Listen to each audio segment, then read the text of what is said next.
আসসালামু আলাইকুম। দেশ ও প্রবাস থেকে যে যেখান থেকে আমার এই ভিডিওটি দেখতেছেন সবাই ভালো থাকবেন, সুস্থ থাকবেন। আজকের এই ভিডিওর মাধ্যমে আপনাদেরকে দুটি তথ্য দেবো। এক হচ্ছে মালয়েশিয়াতে যারা অবৈধ আছেন তাদের বিষয়ে কিছু কথা বলবো। সেটা হলো যে অনেকেই এই প্রশ্নটা করতেছেন যে ভাই, মালয়েশিয়াতে যদি অবৈধদের বৈধতা দেয় বা আর্টিকেল 3 চালু হয়, সেক্ষেত্রে বৈধ হতে কত টাকা খরচ হতে পারে, যদি আমাদেরকে একটু আইডিয়া দিতেন। এই বিষয়টা নিয়ে আপনাদের সাথে কথা বলবো।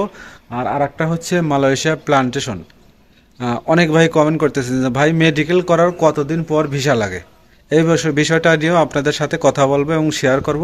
তবে সম্পূর্ণ ভিডিও দেখবেন, তারপর একটা কমেন্ট মন্তব্য করবেন। আর ভালো লাগলে অবশ্যই চ্যানেলটি সাবস্ক্রাইব করবেন, আর পেজ থেকে দেখলে পেজটি ফলো করে একটা করে শেয়ার করে দেবেন, যাতে করে সবাই এই তথ্যটা জানতে পারে বা সবার কাছে এই তথ্যগুলো পৌঁছাতে পারে।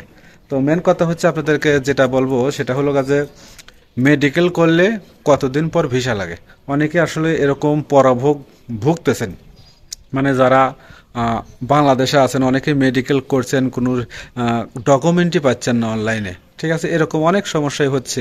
তো মেন কথা হচ্ছে, আপনি মেডিকেল করার পর আপনার ভিসা লাগতে 3 মাস আপনার হাতে সময় থাকবে।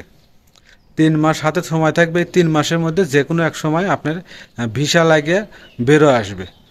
সেটা হতে পারে আপনার 15 দিন, 1 মাস বা 2 মাস। কিন্তু মেডিকেল আপনি যখন করবেন, মেডিকেল রিপোর্ট আপনার 15 দিনের মধ্যেই বেরোতে পারে, বুঝছেন? এতে কোনো সমস্যা নেই। মেডিকেল রিপোর্ট ফ্যাক্ট না। কিন্তু এটা যেটা প্রশ্ন করছে সেটা হলো কাজে ভিসা। ভিসা লাগাতে 3 মাস, মেডিকেলের পরে আপনার 3 মাস থাকে।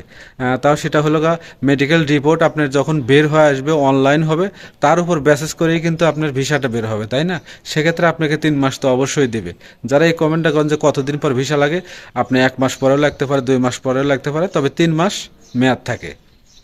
আর আরেকটা কমেন্ট হচ্ছে যে মালয়েশিয়াতে বর্তমান যদি আর্টিকেল 3 চালু হয় বা অবৈধদের বৈধতা চালু হয়, সেক্ষেত্রে আপনার কত টাকা লাগে। ভাই, এখানে দুইটা সিস্টেম আছে কিন্তু। যেমন একটা হচ্ছে এজেন্ট সিস্টেম, আর একটা হচ্ছে মালিক পক্ষ সিস্টেম।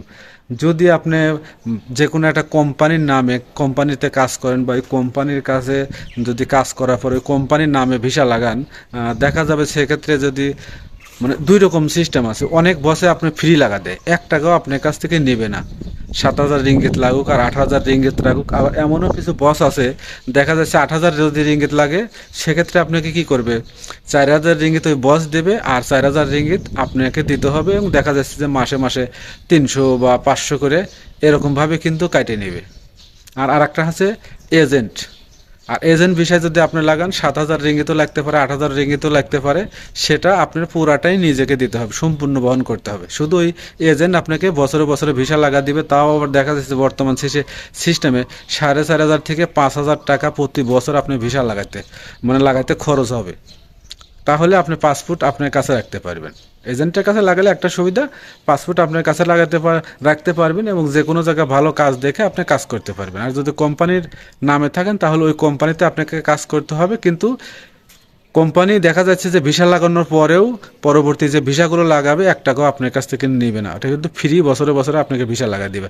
আর যখন এজেন্টের মাধ্যমে আপনি ভিসা বা পাসপোর্ট করবেন, সব কিছু ঠিকঠাক করবেন, তখন দেখা যাচ্ছে বছরে বছরে আপনি 5,000 রিঙ্গিত করে দিয়ে ভিসা লাগায় তারপরে কাজ করতে হবে। সেক্ষেত্রে আপনাকে খুঁজতে হবে ভালো বেতন কোথায় পাওয়া যায়। ভালো বেতন না হলে তো আপনি পোষাবে না। কারণ আপনি 5,000 রিঙ্গিত দিয়ে ভিসা লাগাবেন, যদি 2 টাকা বেশি নাই পান, তাহলে আপনি ওই যে 5,000 টাকা, ওই টাকা কোথায় পাবেন? আর কোম্পানিতে 2 টাকা কম হলেও চলবে, কারণ কোম্পানি প্রতি বছর আপনাকে ভিসা লাগাই দিবে। তো দুই ভাই দুইটা কমেন্ট করছিল, খুবই গুরুত্বপূর্ণ, সে কারণে আসলে আমার এই ভিডিওটা করা। ভালো থাকবেন সবাই, আল্লাহ হাফেজ।